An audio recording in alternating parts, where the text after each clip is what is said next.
Welcome everybody to the Table Rush Talk Show. I'm here with Gaby, and Gaby, tell us your last name. Aratow. Gaby, tell us your company. Yeah, my company is called KISS, Keeper Introduction Services. Fantastic, and we are here at the Mind, Body, Soul Spring Release Party. Gaby's got an article here on page 57. We're going to talk all about matchmaking. We're going to have a ton of fun. But at the end of the interview, Gaby here is going to give you her top 3 secrets for dating. And Gaby knows her stuff. She's internationally known for dating and matchmaking and putting people together, right? I am. Fantastic. So we're going to have a ton of fun and stay to the end so you can hear the top 3 secrets. So yes, you have an article. Gaby here has an article in Mind, Body, Soul magazine, the spring edition, for matchmaking, a unique process of personal discovery. We'll just hold that up close. And I am just dying to know, how does one get in the matchmaking business? Well, for me, it really was kind of random. I read about a matchmaking company, and I thought, oh, this is an incredible service. I really, really want this service. So I actually pulled out my credit card, and I was about to sign up for this matchmaking service, and then I thought, I hadn't worked for a couple of years. I'd been out of the workforce caretaking somebody sick in my family. Okay. And I thought to myself, what am I doing buying this service? I need a job, not a matchmaker right now. So I put my credit card away and I wrote the company a letter. And I said, I just read about your company. I think this service that you offer is an incredible service, and I think I should come work for you. And they called me the next day. They hired me that week, and I became the top matchmaker at that company for the next 4 years. And then I left that company and opened up my own matchmaking firm. Wow. And when was that? What how long ago did you... About 7 years ago. Oh, 7 years ago is when you opened your current... No, that was 2 years ago. Okay. That I branched off and opened my own matchmaking company. So I work here in Aspen, but I also work nationally. Okay. I even can work internationally, but I'd say the majority of my clients are places like New York City, Miami, Los Angeles, San Francisco, and then I also take people here in Aspen. I have some clients in Telluride, so I do some ski towns, but largely Denver. I work a lot in Denver, but I work a national matchmaking business from right here from the Willits area of the Roaring Fork Valley.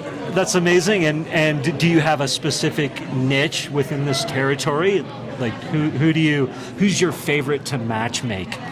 So, I would say the majority of my clients are men. Okay. Not always, but most of them. They tend to be in their 40s, 50s, and 60s. Okay. But I have a client right now who's 73, and sometimes I've also taken clients who are in their late 20s. Typically, someone in their early 20s isn't looking for a matchmaker. Yes. And generally, sometimes they have been married before and they're divorced with kids. Sometimes they're looking for their first spouse to get married, maybe have children. Yeah. So it can really run the gamut. Yeah. And then occasionally I also take women. Okay. And the other thing that happens with me is if I can't take somebody onto my own client list for any particular reason, another thing I do is I match them with the right matchmaker for them. So basically, just about anyone who wants matchmaking services could give me a call and we could probably get you to the right place. Fantastic. And then are you finding typically that your 40, 50, 60-year-old male, is he super busy executive, so he's like, hey, I want to offload this to you, or what's going on there? I definitely have some clients who are used to outsourcing all kinds of things in life. Who are very ultra successful. I mean, I would say it runs the gamut. My clients last year I had a parole officer. So, he was a parole officer who made some extra money on the side through Airbnbs. Yeah. I also have clients who are managers of hedge funds, really big movie producers, lawyers, doctors. So it can really run the gamut in terms of the type of person who comes to me. But I always tell people matchmaking is a luxury service. People who are coming to me generally have some expendable income. Okay. I don't think matchmaking is the right thing to do if you're, really struggling to say make rent. Yeah. It tends to be for people with a little bit more comfort in their financial situation. Okay, great. That's a good tip, I think. Yeah. When you started, when you put your credit card back in your pocket, Yeah. and you're like, I want to work for you, and they say okay, and it sounds like you had success right away. I did. What is it where you're like, oh my God, I found this is what I was meant to do? Like, how does that question make sense? Yeah. When I look back upon my work history up until this, I almost always had been in some kind of agenting. So I had worked at the William Morris agency in Los Angeles, working with movie stars, and then went through their merger to WME. I had worked at other agencies before then, smaller agencies. Sort of the theme of nearly everything that I've done is kind of agenting, but at the same time, I'm such a people person and I'm always interested in people's dating lives. So even when I was sitting around at William Morris, people would come in, and I know we were supposed to be talking about what movies they were in or what movies they wanted to do, but I always wanted to say, but who are you dating? What's going on in your dating life? So somehow I've always been very interested in people's romantic lives, and I always have been. I think most matchmakers were just general natural connectors. Yeah. And even when I was in college, I would say, my roommate, Alicia, she really should meet that guy Jim over there. I was always matchmaking. Yeah. I was always trying to put people together. Yeah. So, now I just realized at a certain point in life when I saw that advertisement, I was like, wow, this isn't a career. And I didn't know what would happen if I started it, but here I am, and it's all I do, and I have a national and even international reputation, and I speak at matchmaking conferences, and I have an incredible client list with incredible people, and I've gotten a lot of people married. That is amazing. Yeah. When you started at your first company, when you started for them, when did you know that I'm onto something and this is my niche? Really quickly, I just maybe if I hadn't gone into matchmaking, I could have almost gone into casting or something in Hollywood. Yeah. But I'm just able to sort of get people's vibes very quickly and have an understanding of who they might like to meet. And on top of that, it's not unlike being a real estate agent in some ways. Somebody comes to you and they say, well, what's important to me is that I live walking distance to a cafe, and what's important to me is I have a backyard, and what's important to me is that I have at least 3 bedrooms. And I've always been very good at just hearing what's important to people and being able to, incorporate their wants, needs, and desires. And sometimes people will come to me and I'll have to do a little correction with them because what they're asking for, I know just really isn't the right direction for them in the dating world. So there's a little bit of an interplay with me and my clients around making sure that we're on the same page. And if somebody and I aren't on the same page, then they're just probably not the right client for me. Yeah, and that's okay. Yeah, that is okay. Yeah, and it sounds like, as you said at the beginning here, if they're open, you have a place to send them. You're like, hey, try this service, or meet my other matchmaking friend, or what have you. Yes. What's your favorite story that just comes top of mind? Your favorite story? I had this client sign up with me. He was 6'6". He lived in Chicago. He was in his mid-30s, and I went out looking for him for women. He was from a Czechoslovakian background, and I went out looking for him for women, and I found this gorgeous girl from St. Petersburg who was 6'3". And when I got her phone number, I called her and I said, I think you might like this guy that I've got as my new client because you actually, even at 6'3", could wear a little heel if you wanted to, and he'd still be taller than you. She said, I'd like to meet him. And I actually put them, she was in Newark, New Jersey. I had originally been looking in Chicago, but I hadn't seen anyone that I really thought was right for him. I found this girl in Newark. I called him and said, would you be open to meeting somebody who maybe didn't live in Chicago? Yeah. And he said, I'm open. I don't have any ties here that are binding me to this city. It's a great city, but it doesn't really matter to me, and maybe someone could move here. So I put them on a video call.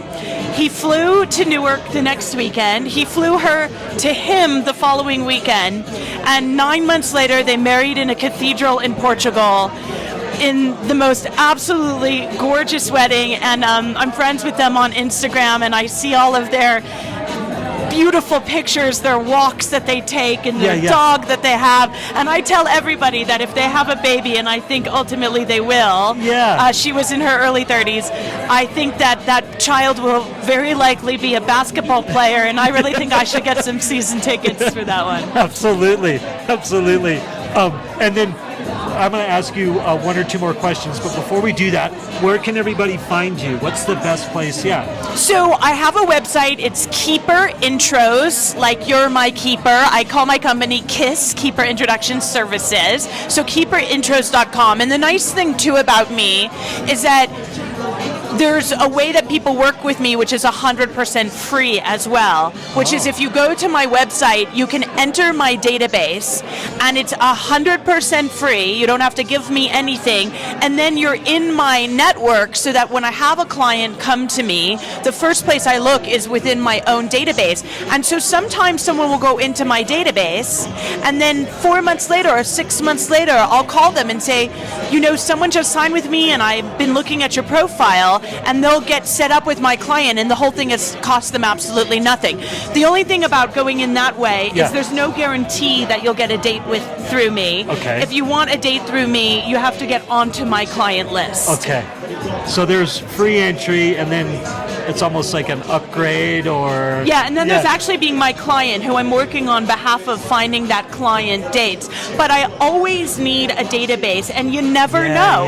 You really never know.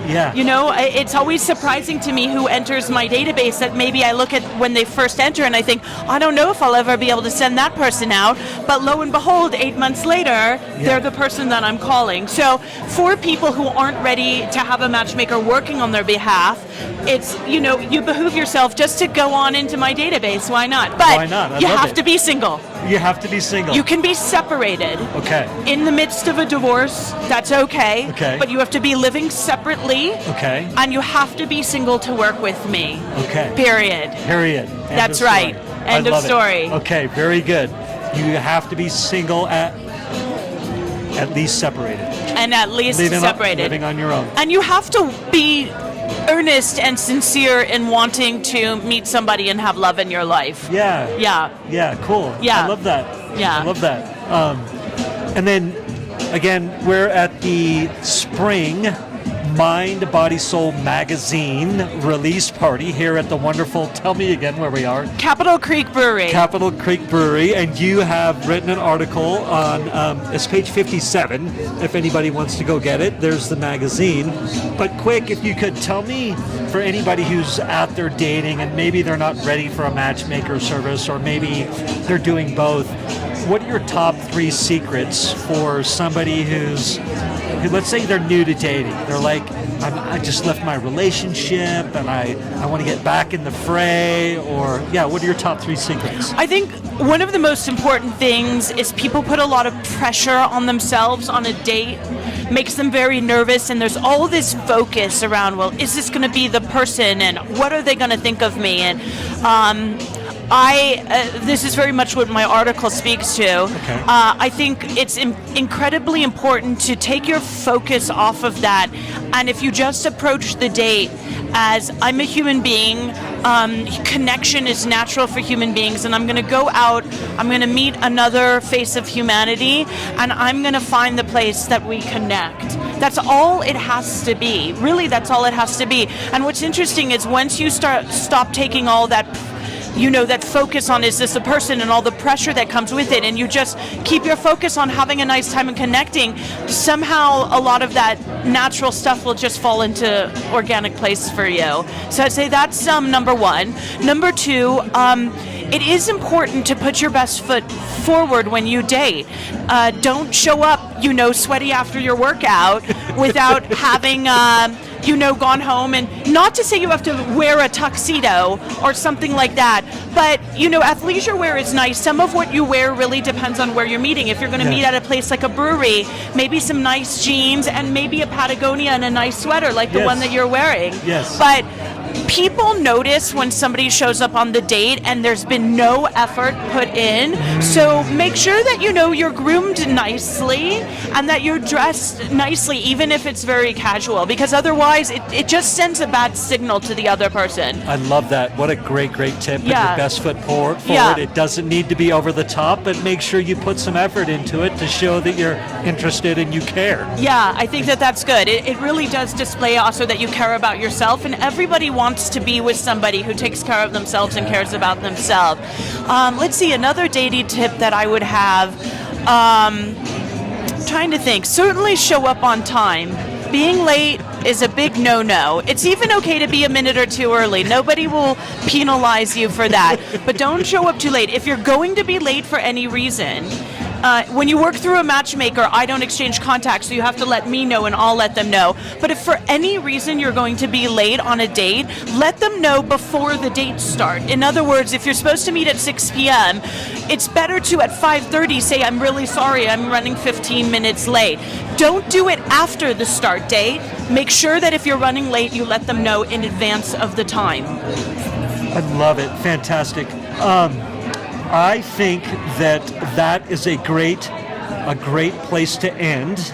And is there anything else? I was trying to find your article again. What page did I say? I think it's 56 or 57. My article is called A Unique Process of Self-Discovery, and I really do think that dating, you can learn a tremendous amount about yourself through dating. Sometimes people get very disparaged in dating, but if you change your perceptions and you go out into the world to intermingle with people as a curious person about who you are and what you learn about yourself through your experiences in life, then you're going to actually really enjoy your dating process. I love that. Yeah. Go with an open mind, growth opportunity. Definitely. It's man talk probably, but what can I learn and what can I bring and just enjoy the experience. I love that. Yeah. Thank you so much. Anything else you want to add before I let you get back to your day? No, I love doing this work. So if anyone thinks that they're interested in a matchmaker, definitely please come talk to me. And I put my heart and my soul into spreading love in the world. This really is my mission, to bring love to the world and bring connection to the world. Fantastic. And tell everybody again where they can find you. keeperintros.com or Gaby at keeperintros.com. That's GABY at keeperintros.com. Gaby, beautiful. Thank you so much. Thank you. Ton of fun. It's been fun. And hopefully we'll see you again. I hope so. Okay.